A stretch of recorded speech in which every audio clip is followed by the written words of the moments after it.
Ninth Life of Louis Drax, which is an adaptation of a novel by Liz Jensen, screenwritten by Max Minghella, who's also an actor, directed by Alexander Ayer, who's best known for Switchblade Romance and the Hills Have Eyes remake. So he's best known as working in the horror genre. This is something of a gear change, because it's a sort of fantastical adventure with slightly sort of quasi-supernatural overtones. So the story is Aidan Long is Louis, the titular Louis, who is an accident-prone child who is rapidly using up all of his 9 lives. It's like the thing where, a cat has 9 lives and you've used 8 of yours. When we first meet him, he's falling from a cliff, a fall which apparently kills him, but actually from which miraculously he turns out to be in a coma. Here's a clip.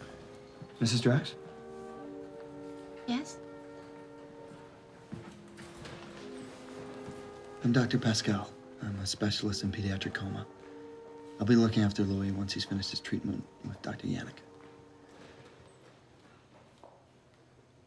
I must congratulate you. Congratulate?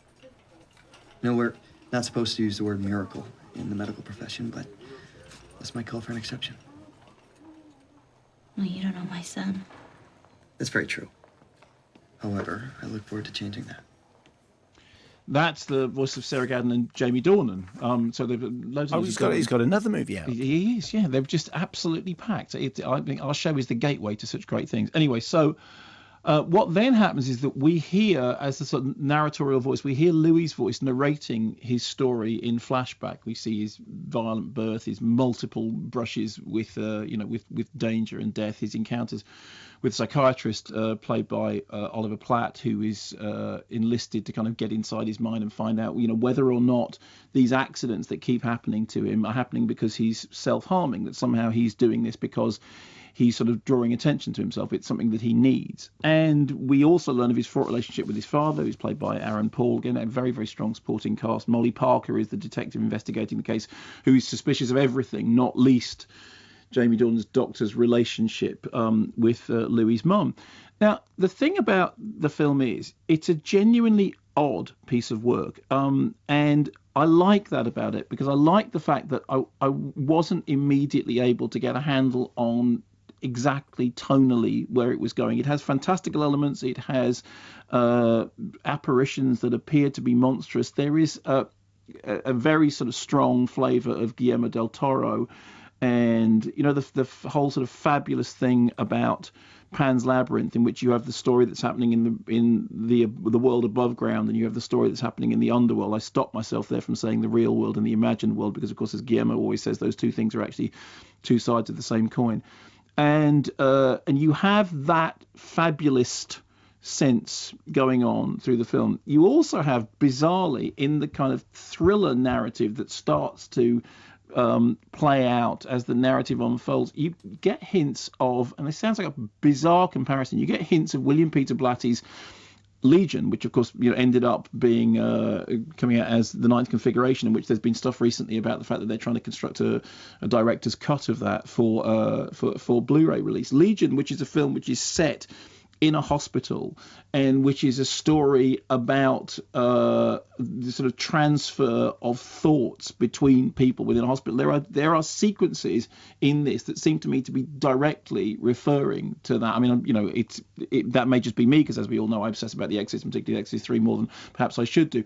But what I liked about it, I think what I liked about it, therefore, was the sense that it was telling a story, but I wasn't entirely sure where that story was going to go. It's to do with unpicking the psyche of all the different characters. The plot has, twists and turns, which, again, if you follow the clues, you can see where it's going. But when it makes those twists and turns, it does them in a rather nice, rather efficient way. And I was surprised to find myself as swept along by it as I was. I certainly at the beginning, I just didn't know what to expect. I didn't know where the film was going.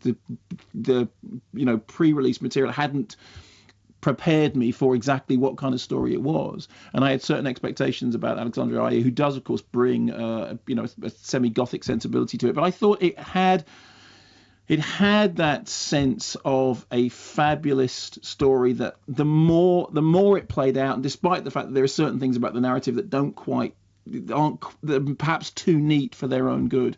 I enjoyed it. I thought it weaved a very odd, very strange spell, not least because of the fact that tonally it was very peculiar, and I loved that. I liked the fact that it could never quite get a handle on what the tone, whether it was tragic or comic or fabulous or realist. It was managing to be all those things at the same time. And hang on, I just want to make a list here. So I've already got a semi-gothic sensibility. Semi-gothic sensibility. Was it fantasist? Was it fabulous? Realist? Yes. What else did I say?